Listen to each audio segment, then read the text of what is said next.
Hello and welcome back to my channel. If you're new here, thank you for watching, and if you're one of my current 15 subscribers, thank you for coming back. So this video is going to be slightly different from all the other videos in my channel, and it's because I'm going to be introducing a passion project of mine. I've been working on this project, well, I'd say for a few weeks now, and really to better understand what this project is and why this project is important to me, I'll have to take you through a brief backstory. So I moved to the UK in January 2021, and when I came in, I was blessed enough to have a very strong support system. A lot of the things that I was able to take advantage of um, was possible because of my family being here. I was able to get accommodation, and they kind of put me through a lot of the systems and the way things worked, which was great because I came in during COVID. So you can imagine how that would be, trying to navigate when literally everything was dead. Like, it was pin drop silence on the streets. But at the same time that I was aware of, I had a lot of classmates and other people who didn't have that kind of support as well, or who didn't know a lot of things about settling into the UK and basically had to figure everything out by themselves. While there are a lot of resources online and you can Google and search and search and search and find out what you need to know, sometimes it can be overwhelming because there's just quite so much information, and there's some things that just people don't really talk about, or some things that you wouldn't really understand. So my idea was to put together a website that would serve as a kind of collection of resources where immigrants, people coming into the UK who are looking to settle into the UK, can get the information that they need to, say, set up a bank account, or go shopping, understand what happens with discounts and building your credit score and things like that. It was a very broad, very rough idea, but basically the foundation on which I built the website was on some of the information my sister had given me when I came into the UK. So literally what she had done is she had typed out a list of, things for me to note, apps for me to download, um, websites for me to register to, and things like that, to just kind of help me get settled in. And it was great and amazing because I had this piece of information that just gave me an idea of what to expect when I came into this new place. So for me, I started thinking of a way to pay that forward and to do that for others who are coming into the UK as well. And that is what brought up the idea of this website. So I'm going to be in this video taking you through some key points in the website to understand basically how it works and what the idea is about. Let's get started. Right, so I'm just going to take you through the key points in the website. And this is the home page. And on this page, you have these tabs that take you to different categories. If you click one of them, say commuting, it takes you to tab for commuting. And right here, you can see all of the categories. So we'll just get started all on the timeline. Now, this timeline is just basically a list of things to do at certain points after your arrival. This list is not exhaustive, by the way. It's really just a guide to go through all the important things that you need to pay attention to when you come in. So from the beginning, right after arrival, quite obviously you need to communicate. So you need to get a SIM. If you already have a network provider in mind, or you already have a SIM card, you can skip this. But if you were looking to get a new SIM, my suggestion or recommendations would be 3 or O2. This is because these network providers have pretty good SIM only plans. They're very affordable as well. So later on, when you've been able to set up a bank account and you can set up a direct debit for monthly payments for your SIM plan, these network providers are well, I would say my most suggested options. So the next step, obviously, get your BRP. That's the basic thing, and to sort out long-term accommodation if not already done. And one recommendation I've put here is spare room.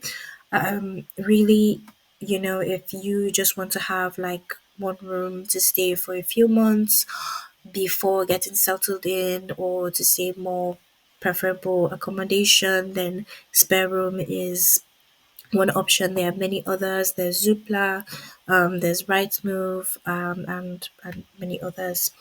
So the next thing to do would be to open an online bank account.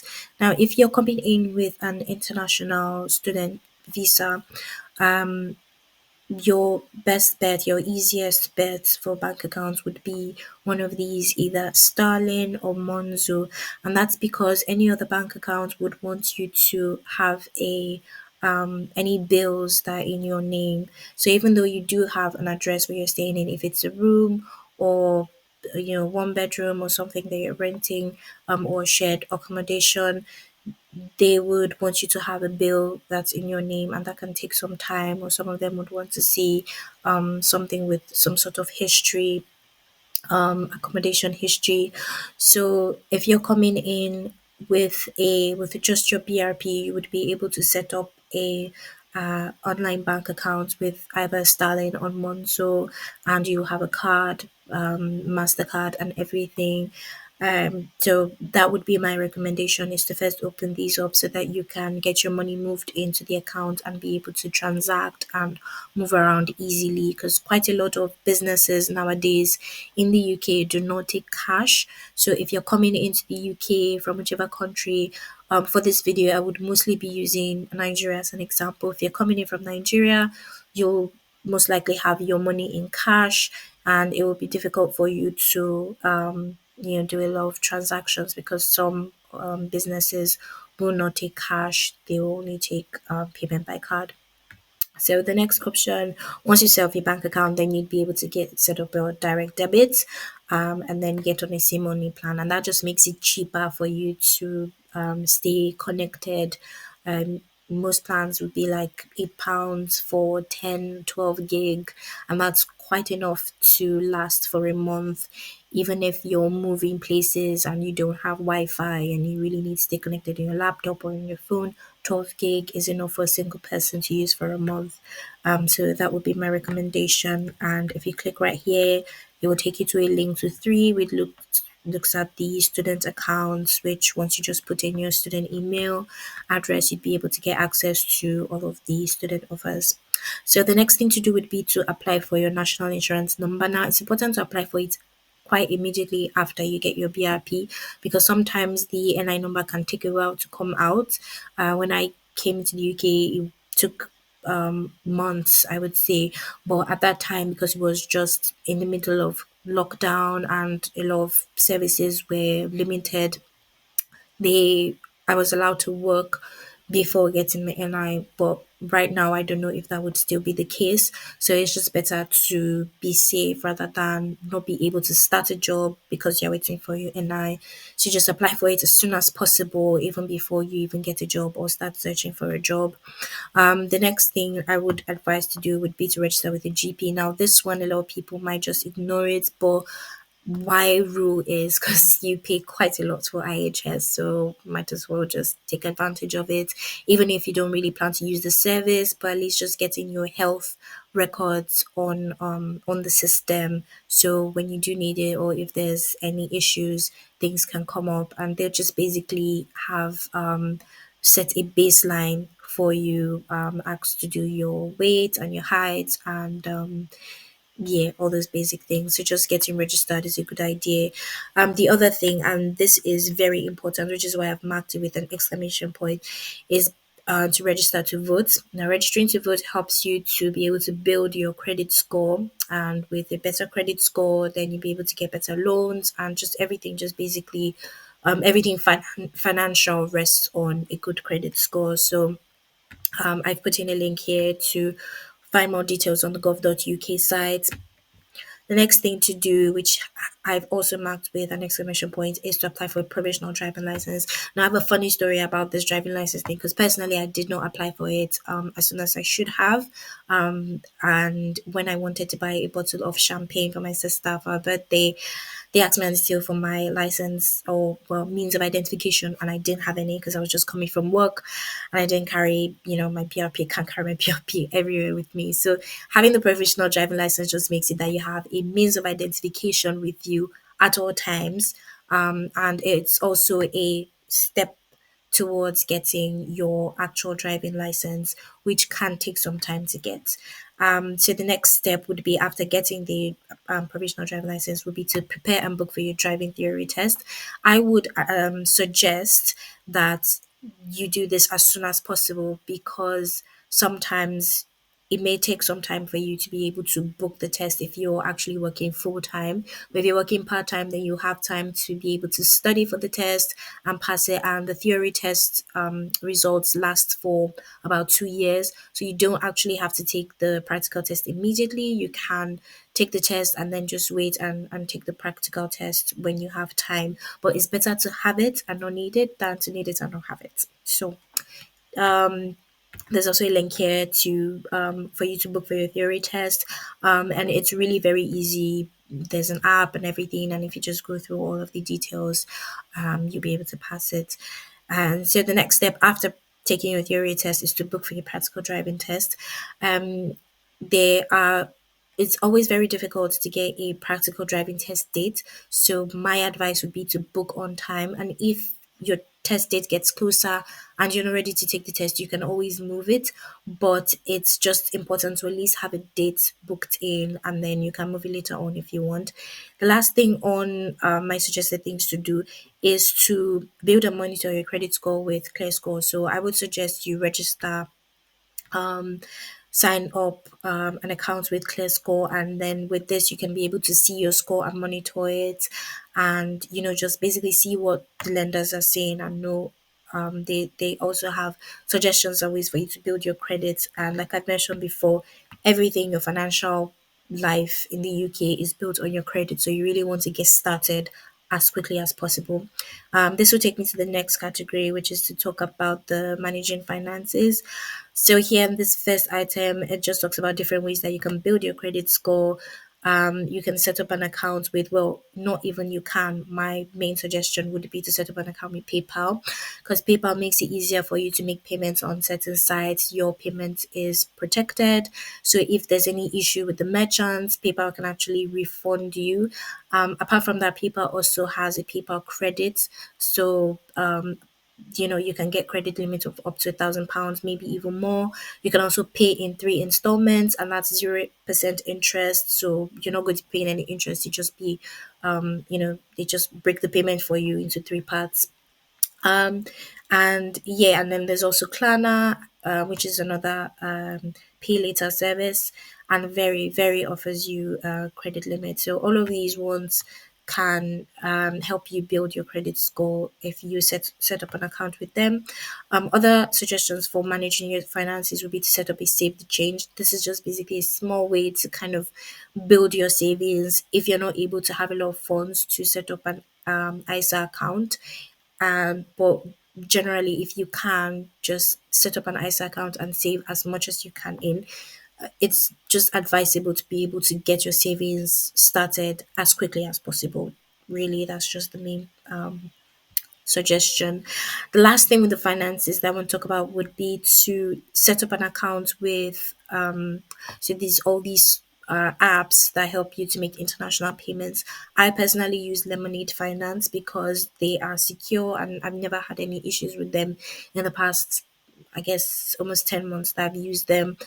So my suggestion would be to set up an account, and basically what happens is you can connect your UK bank account to your international bank. So for Nigeria, for example, you can connect it with your Nigerian bank account and you can have your money in Naira in your account there, transfer to your UK bank account with the exchange rate. And the exchange rate is pretty good. So it's kind of an easy way for you to get your money straight directly into your account without having to withdraw it in cash and then going to exchange it. So if you use the code right here, you can get a 10% bonus from me. So yeah, that's just me plugging in for myself. The next category would be commuting. The basic thing to understand with the UK is when you're moving around, you need to be able to plan your journey according to the time where you need to get to. If you're Nigerian and you're watching this, like there's no African time or Nigerian time, make sure that if someone says you need to get somewhere by 10, you put in the details in Google Maps for where you need to get to by 10, and Google Maps will show you everything, all the transport services that's available for you to get to that point at that particular time. So if you have to take a train or a bus or walk for a few minutes, it shows you everything. Maybe I'll do a separate video showing how to use Google Maps to plan your journey. But the good thing that Google Maps does is it shows you all of the services, so not just one train or one bus or whatever. It shows you at least up to 3 or 4 routes, maybe even more depending on the location.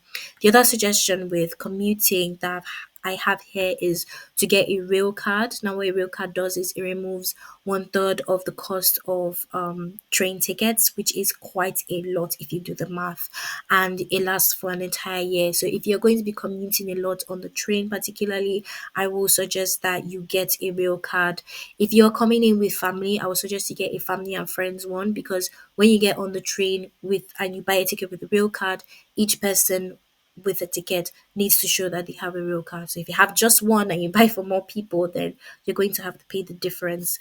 So my suggestion is you just take a look at everything and make sure you're getting the right real card. I also popped a link here with it, with the details, so you can see all of the real cards that you are entitled to. There's quite a lot, so you can just take a look. For students, people who are in the UK with a student visa, you can register for the 16 to 25 real card or the 26 to 30 real card, even if you're over 30. So long as you are a student, you're studying for your master's degree in the UK, then you can register for a real card even though you're over 30.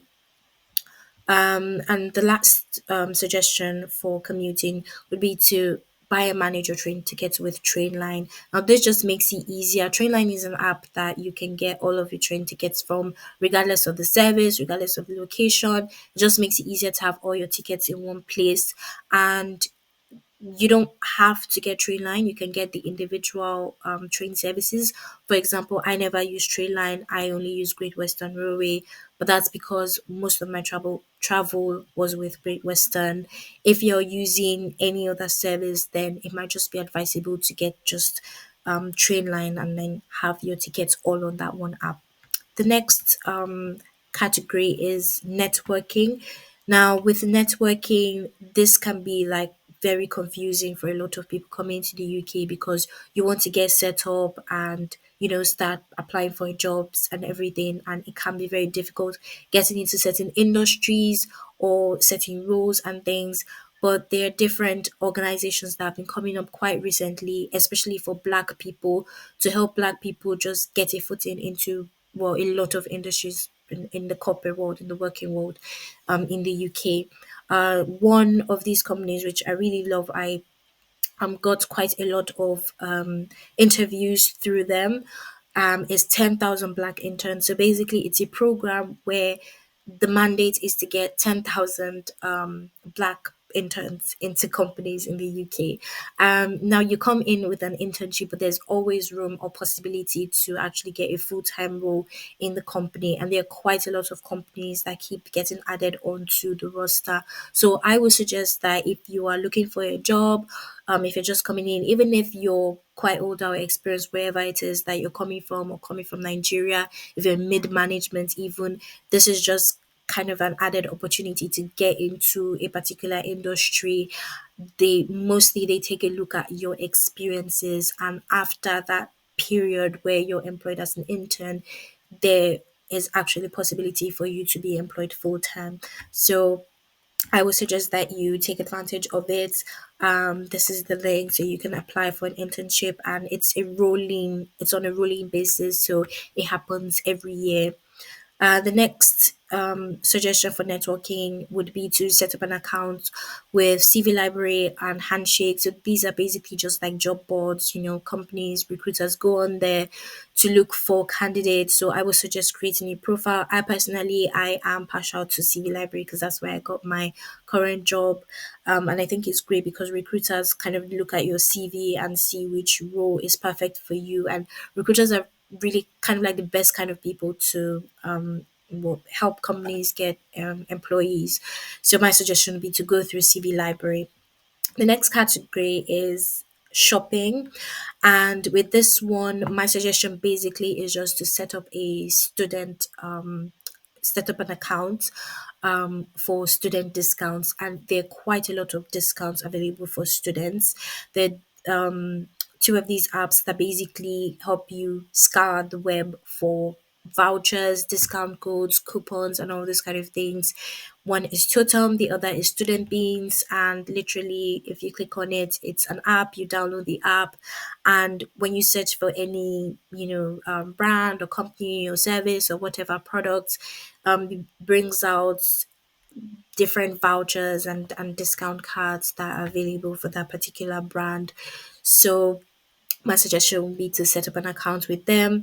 The next one would be Amazon. So Amazon, quite obviously, well, most people know Amazon has next day delivery, Amazon Prime. But the good thing about setting up an Amazon account as a student is you kind of have it for life. So you can just keep rolling on that account without having to like pay the full amount. And then Dell as well. So if you need like a new device, a new laptop, Dell offers a 10% discount. I've also popped the link there so you can just click on it and it'll take you straight to the page. See, there are other like discount cards and discount offers for not directly directed at students, but just generally when going to shopping, when going to stores. So if you shop in a particular store regularly, the suggestion is just get a discount card for them or a coupon. So when you buy something, you get something back. Speaking of getting something back, another suggestion would be to register for top cashback, and you actually get a lot of cashback. There are so many companies that are registered on there. You can actually get an extension on your Google Chrome. So for me, I have it there, and if you create an account, it just links to your card, and I'm not going to show you how much I have on my account, but trust me, it's quite a lot. So just take advantage of all of that money. So either if it's cash back, so even if you're spending money, you're getting something back. If it's a discount code, even if it's 10%, that's quite a lot. If it's loyalty cards, they just basically give you points, and all those points rack up, and it helps build yeah your savings. The next category is on health, and this is just basically, well, mainly first part would be for women. So if you're a woman and you haven't had cervical cancer screening, you'd most likely get a letter from your GP once you register with your GP to come in for a screening if you're of the age for the screening. My suggestion is always to go for it. I know a lot of people might feel like it's invasive or they might feel like not wanting to do it, but it's just better to get on top of your health before things go wrong. And this also leads me to the second point on health, which is to get vitamin D supplements. And if you're just coming in, you may not need it for now, but eventually you will the longer you're in the UK. And like I said, it's better to get on top of your health as soon as possible. So just get vitamin D supplements and take them as frequently as possible. You can get it over the counter, you can get it in Boots or any pharmacy, even on eBay or anywhere, and just get it and take it, and just a way to boost your health. The last bit is on WhatsApp. So I may do a separate video for this if necessary, but really it's just about creating a second WhatsApp account. This might be more specific for Nigerian people coming from Nigeria who, well, you know how Nigerian network providers do. They block your account once it's not active for a particular period. So what you want to do is to create a second WhatsApp account for your UK number so that your Nigerian SIM is still active and they don't block it. So that's it for me. Thank you very much for watching this video. If you've gone this far, I really hope that it's been useful for you, and I hope that this website in as a whole is useful for you. Please share. And if you'd like to leave a comment or feedback on this website, you can just click here to submit a feedback, and it'll take you to this Google Forms, and you can leave thoughts and comments. And if you want to stay updated on any changes that happen on this website, please leave your email. Really, it's just going to be regular updates on changes that's happening to this website. And yeah, I think that's it for me. Thank you very much again for watching. I really hope that this website is helpful to you or somebody you know. And yeah, that's it for me. Leave a comment, and a like, and subscribe to this video if subscribe to this channel if you want to see more videos, not videos like this, other videos of me talking about movies and other things. Thank you again, and until next time, bye.